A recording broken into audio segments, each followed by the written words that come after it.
Hello student. Previous video में हम लोग पार्टिकल साइज डिस्ट्रीब्यूशन के बारे में स्टडी कर रहे थे। तो पार्टिकल साइज डिस्ट्रीब्यूशन में हम लोगों ने ये स्टडी किया कि जो भी आप सॉइल सैंपल है उसमें जो जो ग्रेन्स हैं या फिर कह लीजिए कि जो पार्टिकल्स हैं उनका अरेंजमेंट कैसे है। तो उसको हमने जो है शेप के आधार पे, साइज के आधार पे हमने इसके बारे में स्टडी किया। तो अगर हम ये कह लें कि अगर किसी सॉइल सैंपल में अगर सेम साइज के ग्रेन्स अवेलेबल हैं तो उसको हम क्या कहते हैं कि पुअरली ग्रेडेड है। अगर वही जो है सॉइल सैंपल डिफरेंट साइज के ग्रेन्स को कंटेन कर रहा है, ठीक है, तो हम उसको कहते थे कि वेल ग्रेडेड है। उसी में आपका गैप ग्रेडेड भी है कि कुछ आपके बिगर साइज हैं, बाकी जो कुछ आपके स्मॉलर साइज हैं, बट कुछ ऐसे साइज जो जो कि वेल ग्रेडेड में थे वो मिसिंग है उस केस में, तो उसको हम वेल ग्रेडेड कहते हैं। तो कुछ इस तरह हमने पार्टिकल साइज डिस्ट्रीब्यूशन को हमने कैटेगराइज किया था, ठीक है, यानी ग्रेन्स के बारे में स्टडी हम कर रहे थे, इसलिए पार्टिकल साइज डिस्ट्रीब्यूशन को हम लोग ग्रेन साइज डिस्ट्रीब्यूशन भी कहते हैं, ठीक है। तो हमने सिग्निफिकेंस के बारे में जाना कि पार्टिकल साइज डिस्ट्रीब्यूशन की जरूरत क्यों है सॉइल मैकेनिक्स में। हम पार्टिकल साइज डिस्ट्रीब्यूशन सॉइल का हम क्यों कर रहे हैं, ग्रेन्स के बारे में स्टडी क्यों कर रहे हैं, ठीक है। तो इसके बारे में डिस्कशन हो चुका है। मेजरमेंट टेक्निक के बारे में स्टडी चल रहा था कि सीब एनालिसिस और सेडिमेंटेशन मेथड, तो उसमें सीब एनालिसिस के बारे में डिस्कशन हो चुका। ये सब कुछ इसमें जो भी आपके थ्योरेटिकल पार्ट हैं सब कवर हो चुके हैं। प्रोसीजर के बारे में डिस्कशन हो चुका है। इसमें एग्जाम्पल के तौर पे हमको इस वीडियो में डिस्कशन करना था, तो देखिए इसी पे अभी हम जो है इस पे पूरा कैलकुलेशन करेंगे, ठीक है। तो पहले स्टेप वाइज आते हैं। अब फिर से प्रोसीजर को देखिए। स्टेप वन क्या कह रहा है। स्टेप वन कह रहा है कि weigh the sieve specimen and receiving pan separately. Step two, arrange the sieve in order and pour the specimen into the first sieve. ठीक है, आप इस प्रकार से अरेंजमेंट कर लीजिए सीब को। अब देखिए हमारे टेबल में क्या है, हमने टेबल में जो है सीब को अरेंज किया है 80 से लेके 75 माइक्रोन तक। तो हमारा टॉप पे जो सीब होगा वो 80 देन सेकेंड आपका 20, थर्ड 10 फोर्थ 4.75 नेक्स्ट फर्दर जो है आपका घटते हुए क्रम में सभी सीब को हम जो है अरेंज कर रहे हैं, ठीक है। तो नेक्स्ट स्टेप क्या है, स्टेप नंबर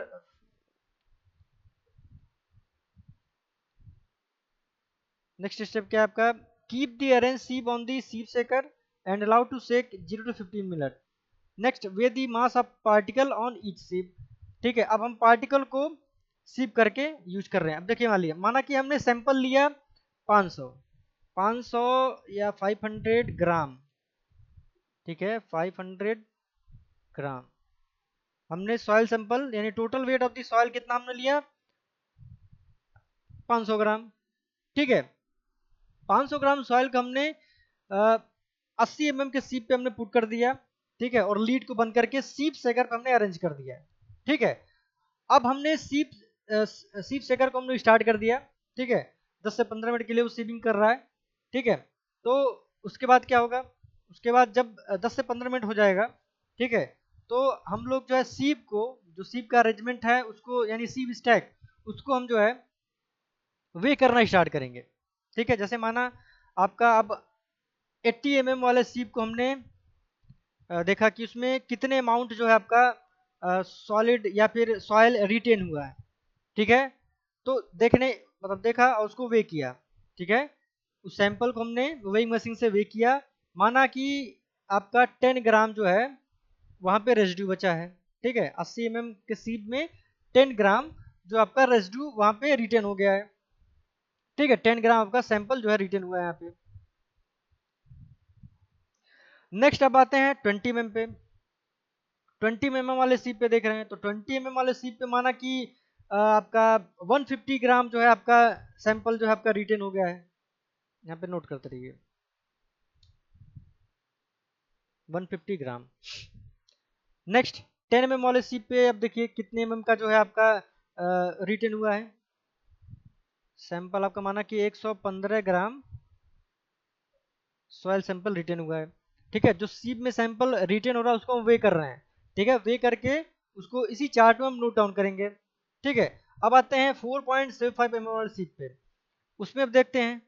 तो उसमें जो सैंपल आपका रिटर्न हुआ है उसको हम क्या करेंगे, वे करेंगे। वे करने के बाद माना आपका जो है 80 या फिर 80 ग्राम, 80 ग्राम आपका जो है मान ला सैंपल उसमें रिटर्न हुआ।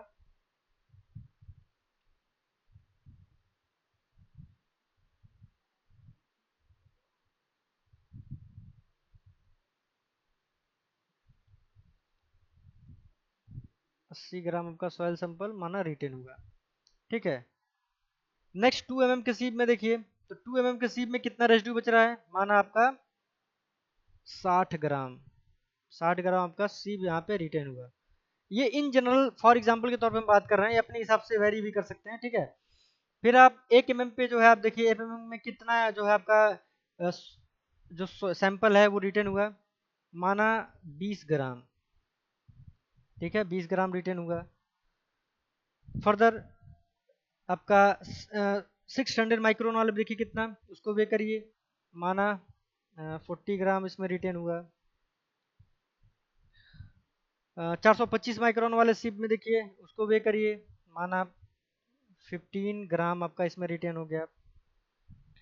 212 माइक्रोन वाले सिप में जो है आप देखिए कितना जो है उसको वे करिए, कितना सैंपल उसमें रिटर्न हुआ, माना 5 ग्राम। फर्दर 150 में, 150 माना कि 3, माना 3 ग्राम इसमें रिटर्न हुआ।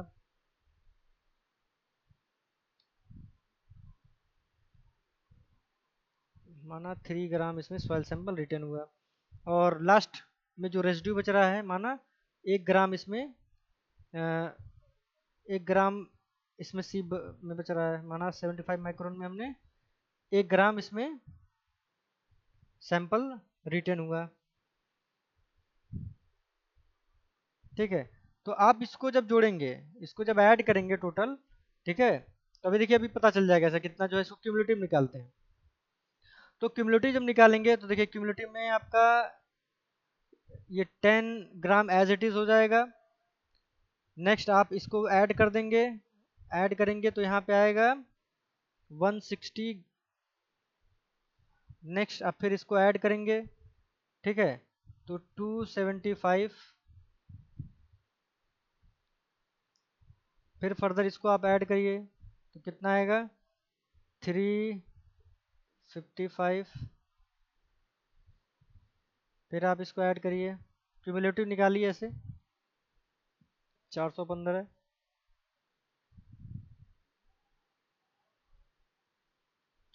फिर आप इसको ऐड करिए 435। अगेन इसको ऐड करेंगे तो 475।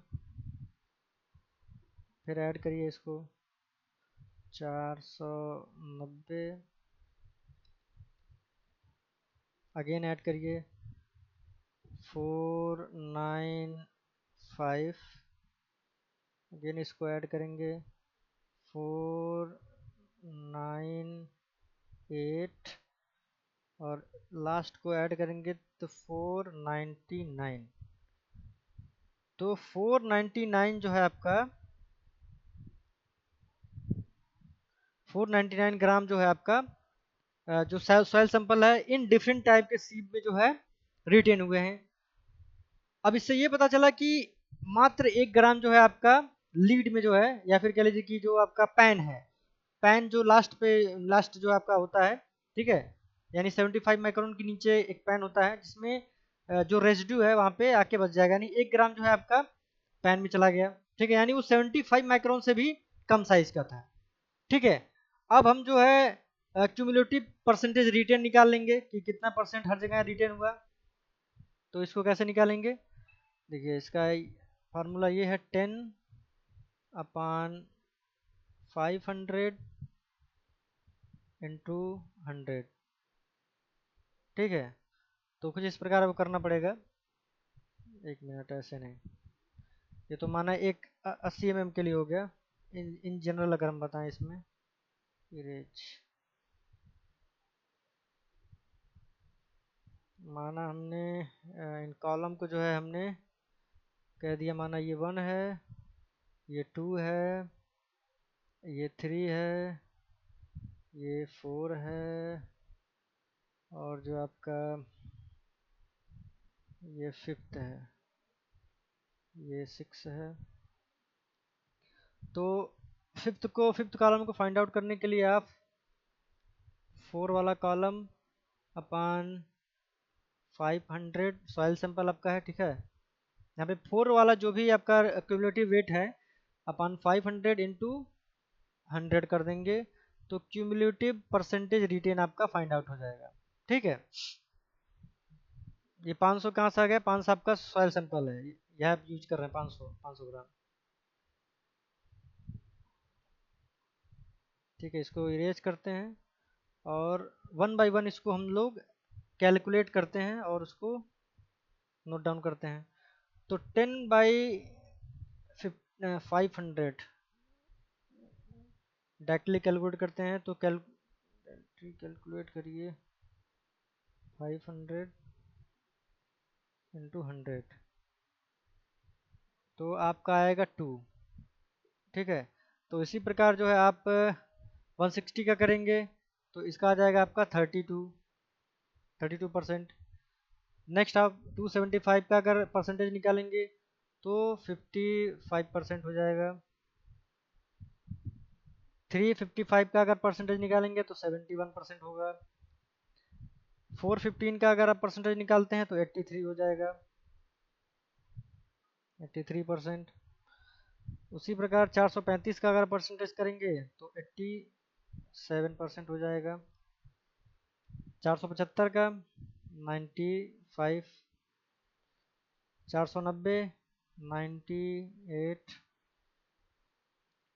495 का कितना आएगा 99, 448 99.6, और लास्ट का कितना 499 99.8,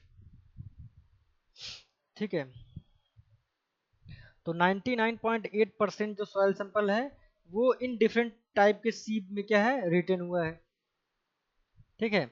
नेक्स्ट हम निकालते हैं परसेंटेज फाइनर।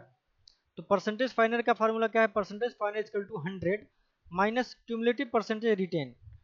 तो 100 माइनस, कह लीजिए कि आपका 100 माइनस जो फिफ्थ कॉलम पे जो लिखा हुआ है, जो टर्म आए हैं, जो वैल्यू आए हैं उसमें पुट कर दीजिए, ठीक है। तो आ जाएगा आपका 100 माइनस 2 आपका कितना हो जाएगा 98%, 98%। मतलब क्या कि 80 साइज के सीब से 98% जो सॉइल सैंपल या ग्रेन्स हैं, ठीक है, वो आपका पास आउट हो गए, ठीक है। मात्र 2% रिटेन हुआ है। फर्दर आप इसको कैलकुलेट करिए, और 32 अगर 100 में से 32 करेंगे तो 68 आपका वैल्यू आएगा। नेक्स्ट आप सब्सट्रैक्ट करेंगे तो 100 में से 55 को करेंगे तो 45% आपका पास आउट हो जाएगा। फर्दर आप 100 माइनस 71 करेंगे तो 29, 100 माइनस 83 आपका 17, 100 माइनस 87 आपका 13 आएगा, 100 माइनस 95 5, 2, 1.4% एंड 0.2%, ठीक है। तो कुछ इस प्रकार जो है आपको कैलकुलेट करना है, ठीक है। तो देखिए कोई ज़रूरी नहीं कि आपको 500 ग्राम लेना है, ठीक है। सैंपल को आप कुछ भी ले सकते हैं, ठीक है। आप 900 ग्राम ले सकते हैं, 800 ग्राम ले सकते हैं, ठीक है, 1000 ग्राम भी ले सकते हैं। जैसी आपकी सूटेबिलिटी है आप उस प्रकार सैंपल को जो है आप सीप में अरेंज कर सकते हैं, आप यूज कर सकते हैं, ठीक है। बट जो भी आप प्रोसीजर, जो भी आप सैंपल लेंगे उसको आप बाय वेट आपको मेजर करना पड़ेगा, सीप वाइज जितने भी आपके जो भी सीप में रिटेन हो रहे हैं, चाहे वो 80 का, चाहे 20 का, चाहे 10 का, ठीक है। तो अब सीप के अरेंजमेंट में भी देखिए क्या है कि अगर आपको लगता है कि सॉइल में 80 mm से बिगर कोई पार्टिकल नहीं है, तो 80 mm यानी 80 mm का सीब लगाने की कोई ज़रूरत नहीं है यार, ठीक है। आपको विजुअल जो है इंटरप्रिटेशन हो जाएगा कि उसमें 80 mm का जो है कोई साइज का है नहीं सैंपल, तो आप उसको चाहे तो हटा सकते हैं, ठीक है। आप सॉइल सैंपल देख के अपने इंटेलिजेंस का यूज करिए कि किस प्रकार का सैंपल है, इसमें कितने के साइज की जो है सीप की रिक्वायरमेंट होगा, आप उसी प्रकार लगा सकते हैं, ठीक है।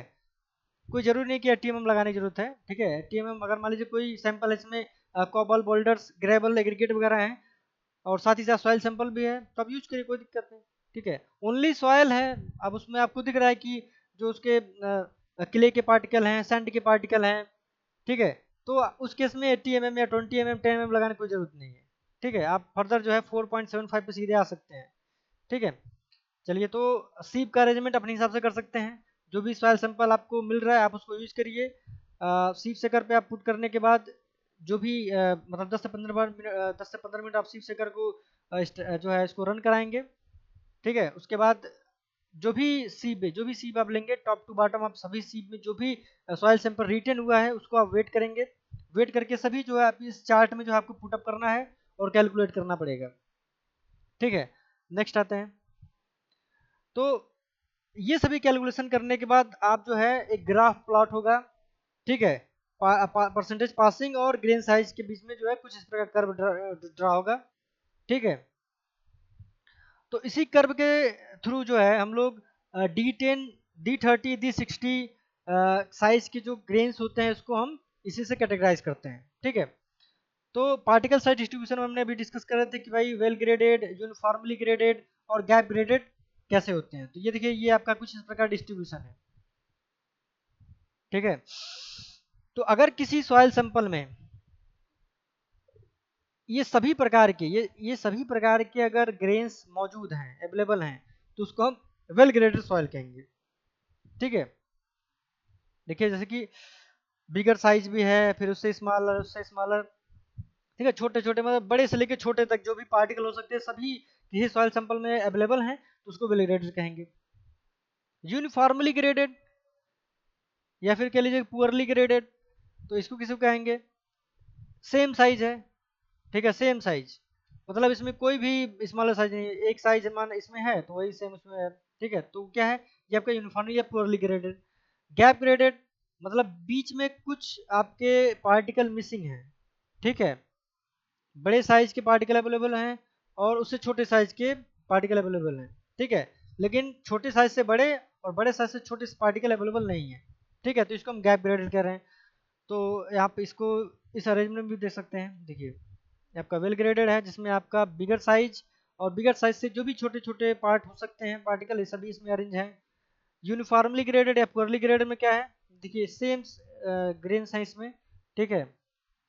तो सेम ग्रेन से क्या होगा, प्रॉब्लम ये होता है कि जब सेम ग्रेन्स होंगे तो उसमें क्या है, वॉइड्स बहुत ज़्यादा बनता है, ठीक है। जैसे कि देखिए, अगर सेम अगर पुअरली ग्रेडेड है तो इसमें जो है जो वॉइड्स हैं इसमें बहुत ज़्यादा है वॉइड्स, ठीक है। तो वो जो मटेरियल है या सॉलिड है वो पोरस होगा, ठीक है। और इसमें जो कोहेसिव प्रॉपर्टी भी अगर हम बात करें तो वही बहुत ही मिनिमम होगी, बहुत कम होगी, ठीक है। और इसमें देखिए वेल ग्रेडेड में जहाँ पे भी वॉइड्स थे उन जगहों पे जो फाइनर पार्टिकल थे, जो स्मॉलर पार्टिकल थे, वो जाके वहाँ पे पुटअप हो चुके हैं, वहाँ पे बैठ चुके हैं, ठीक है। उन्होंने उस इम्पटी जगह को जो है कवर अप कर लिया है। तो ये क्या है, वेल ग्रेडेड है। तो इसी कारण क्या है, जो आपका पोरस की अगर हम बात करें, सॉइल मटेरियल की पोरोसिटी की, तो वो पोरस मतलब पोरोसिटी आपकी कम हो जाएगी, ठीक है। जो पोरस है वो कम रहेगा। बाकी अगर कोहेसिव की बात करें तो कोहेसिव होगा, ठीक है। उसी प्रकार गैप ग्रेडेड भी है।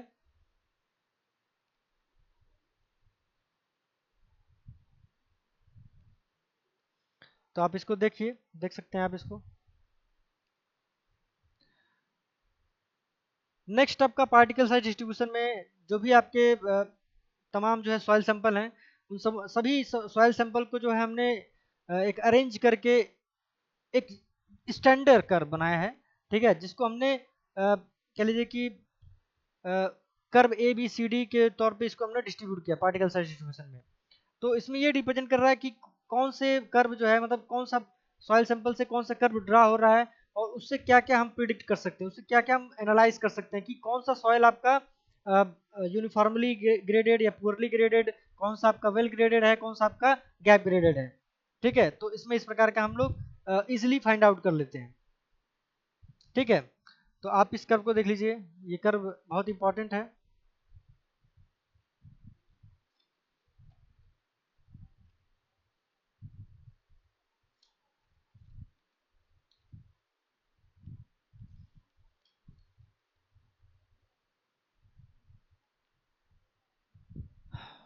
नेक्स्ट देखिए, अगर कर्व ए की बात करें, ठीक है, जैसे इसमें कर्व लिखा है ना, सॉइल ए, चलिए इसमें कर्व है, इसमें भी कर्व है, curve A B C D E. तो कर्व ए क्या रिप्रेजेंट कर रहा है, curve A is well graded. ठीक है, तो वेल ग्रेडेड, अब देखिए वेल ग्रेडेड क्या होता है, well graded means soil of all sizes are present. ठीक है, तो ये हो गया आपका वेल ग्रेडेड। कर्व बी क्या रिप्रेजेंट कर रहा है, curve B is poorly oblique uniformly graded soil. मतलब देखिए, poorly graded oblique uniformly graded means soil is predominantly one size is only present. ठीक है, सिर्फ ओनली एक किसी एक साइज के जो इसमें पार्टिकल अवेलेबल हैं। कर्व सी क्या रिप्रेजेंट कर रहा है, curve C is poorly graded fine soil. Curve C क्या है, देखिए यहां से गया है poorly graded fine soil.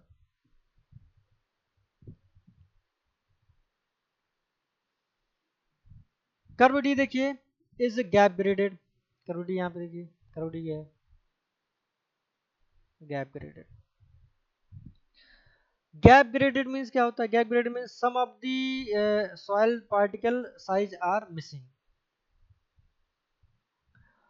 Further और इसमें देखिए, position of the curve indicate types of soil. ठीक है, ये जो आपको कर्व दिख रहे हैं, ये टाइप्स ऑफ सॉइल को रिप्रेजेंट कर रहे हैं। एक मिनट इसको इरेज करते हैं।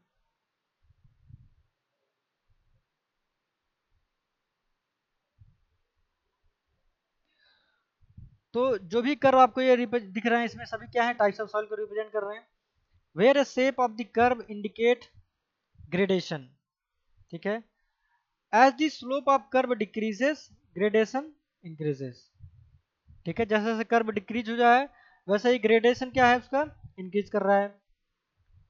अब देखिए, हम पूरा कैलकुलेशन जो है, जैसे coefficient of uniformity C U की वैल्यू, या फिर coefficient of curvature C C की वैल्यू, ये हम जो है स्टैंडर्ड साइज से जो है हम इसको रिप्रेजेंट करते हैं। तो स्टैंडर्ड साइज क्या है हमारा सॉइल का, D60, D30, D10।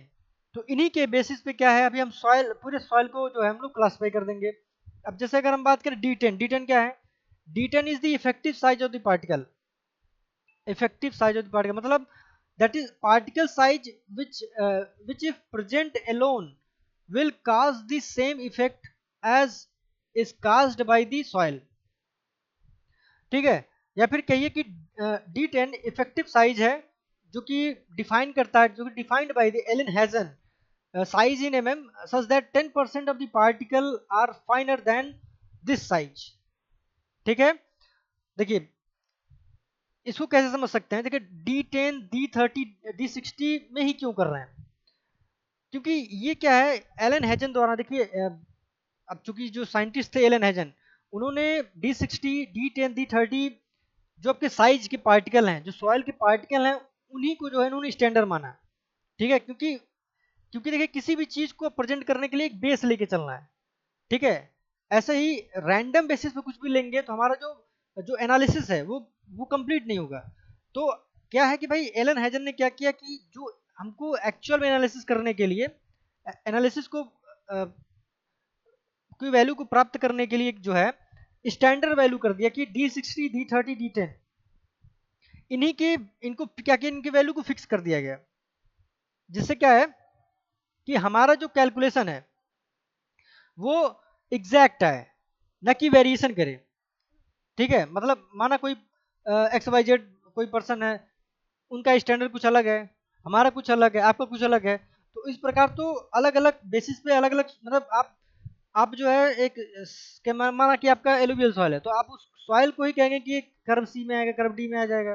ठीक है, तो एनालिसिस करने के लिए क्या है, हमने इन वैल्यूज को फिक्स कर दिया कि D60 D30 D10 के हिसाब से इसको फाइंड आउट करेंगे। ठीक है, तो इसको चेंज नहीं करना, ये एज इट इज रहेगा, इसमें कोई चेंज नहीं होगा। ठीक है, in filter analysis it was found that the size smaller than D10 affect the functioning of the filter more than remaining 90% particle।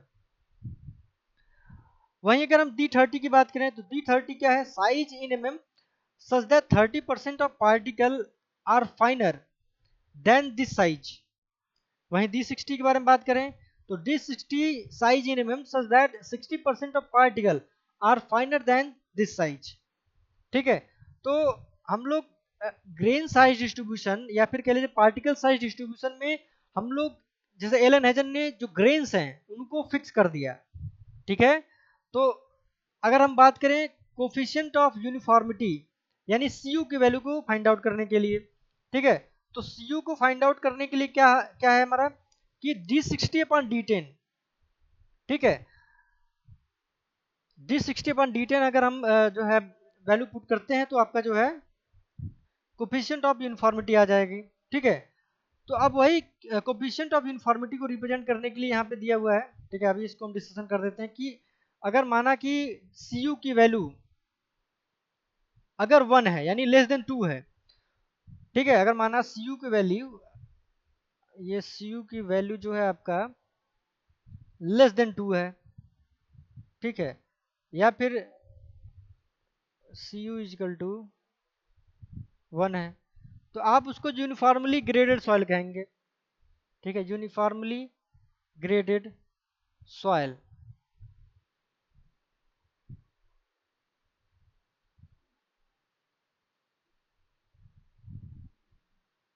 ठीक है, वहीं अगर हम बात करें वेल ग्रेडेड कब होगा, जब सी यू की वैल्यू आपका सॉरी ग्रेटर देन 6 अगर होगा तो क्या होगा, वेल ग्रेडेड होगा। ठीक है, well graded, well graded, well graded sand, वो भी well graded sand.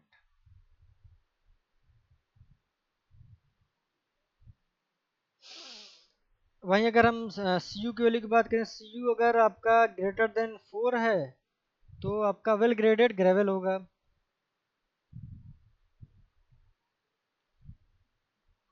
Well graded gravel. ठीक है,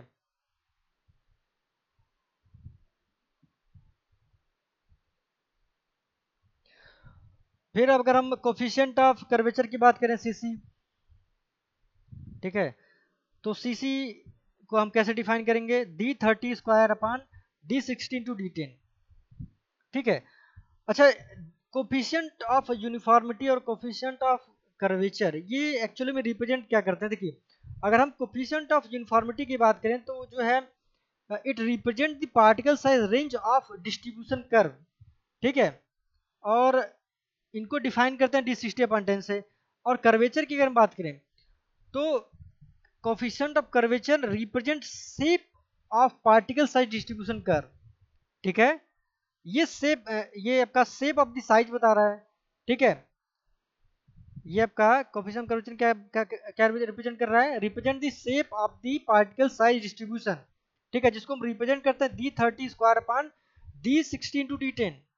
ठीक है, अब इसमें क्या है, अगर हम वेल ग्रेडेड सॉइल के बारे में बात करें तो वेल ग्रेडेड सॉइल में सीसी की वैल्यू क्या है, 1 से 3 के बीच में होनी चाहिए। ठीक है, जैसे मान लीजिए वेल ग्रेडेड सॉइल की बात हो रही है, वेल ग्रेडेड सॉइल की अगर हम बात करें तो इसमें सीसी की value, CC should be in range of CC in range of 1 to 3। ठीक है, और वहीं अगर हम बात करें गैप ग्रेडेड की तो सीसी लेस देन 1 या फिर सीसी ग्रेटर देन 3। ठीक है, तो गैप ग्रेडेड होगा, गैप ग्रेडेड। कब होगा आपका, या तो सी सी की वैल्यू लेस देन 1 हो, या तो सी सी की वैल्यू ग्रेटर देन 3 हो। ठीक है, तो वही चीज़ यहाँ पे भी रिप्रेजेंट है।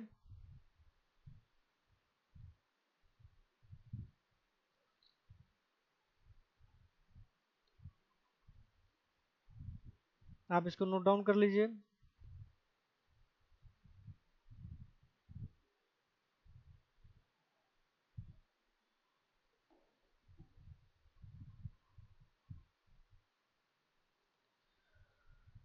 ये आपके सीप को टेस्ट करने के लिए कुछ आइडियाज़ हैं। ठीक है, जैसे उनके अपर्चर एरिया और पिच एरिया को जो है, पिच साइज को देख के जो है आप कैसे उसको पता लगा सकते हैं कि जो आपका सीप है वो एक्चुअल साइज का है कि नहीं। क्योंकि कुछ सिप जो है रखने में या फिर जो है हैंडलिंग में क्या है वो डिस्टर्ब हो जाते हैं, उनकी जो गैप्स हैं या फिर कह लीजिए कि जो उनकी साइज में है उसमें यूनिफॉर्मिटी आ जाती है, उसमें चेंजेस हो जाते हैं। ठीक है, तो वो मेजर करने के लिए जैसे क्या है कि कॉन्टिन्यूस जब सीबिंग होता है तो कभी कभी कुछ ऐसे रफ या कह लीजिए कि एंगुलर मटेरियल के कारण क्या है कि वो डिस्टर्ब हो जाता है। सीप क्या है, सीप में कुछ ना डिस्टर्बेंस आ जाएगा, डिस्टॉर्शन हो जाएगा, या फिर कह लीजिए कि डैमेज हो सकता है। ठीक है, कॉन्टिन्यूस सीपिंग करते करते क्या है, सीप में क्या है आपका जो है ड्यू टू फ्रिक्शन उसमें क्या है कि साइज में अंतर आ जाएगा। कहीं आपका जो साइज की ओपनिंग है कहीं पे जो है आपके छोटे साइज हो जाएगा, कहीं बड़ा हो जाएगा। ठीक है, तो इससे क्या है कि जो आपका टेस्ट है, जो आप टेस्ट का परफॉर्म कर रहे हैं उसमें क्या यूनिफॉर्मिटी आ जाएगी। जो उसमें क्या है यूनिफॉर्मिटी मतलब क्या कि आपका एरर आ जाएगा, हर एक टेस्ट में क्या है एरर आ जाएगा कुछ ना कुछ पॉइंट का। ठीक है, तो अ, जो भी आप सीव कर रहे हैं, अगर सीव आपका नया है तो कोई बात नहीं, अगर जैसे जैसे वो पुराना हो जा रहा है तो जो सीव है उसको आप टेस्ट कर लिए करिए, उसको चेक कर लीजिए कि उसका साइज प्रॉपर है कि नहीं।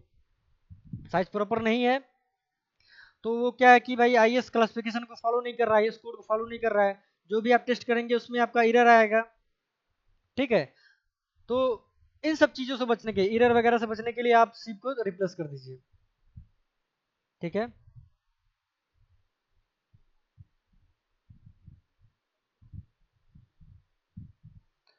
तो ये कुछ टेक्निक हैं, टेक्निक के एडवांटेज हैं। This technique is well adapted for bulk material.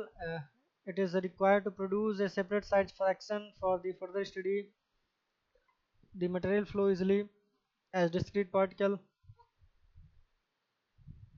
The material fairly coarse is about 100 micrometer and the contain few fines. Next, the powder is composed of mineral with a range of different density, different refractive indices, or is water soluble. Disadvantage क्या होगा इस technique का, much fine material below 100 micrometre is present unless specialised micro sieving equipment is available, particle is fragile, particle are in the form of elongated needle, the material added to the sieve of the form clumps, the powder easily acquire an electrostatic charge। तो आपका सीव analysis method आपका complete हो गया, जो भी हमने test के बारे में था वो डिस्कशन हो गया। नेक्स्ट वीडियो में हम लोग जो है सेडिमेंटेशन मेथड के बारे में डिस्कशन करेंगे। तो आज के इस वीडियो में इतना ही। Okay, thank you.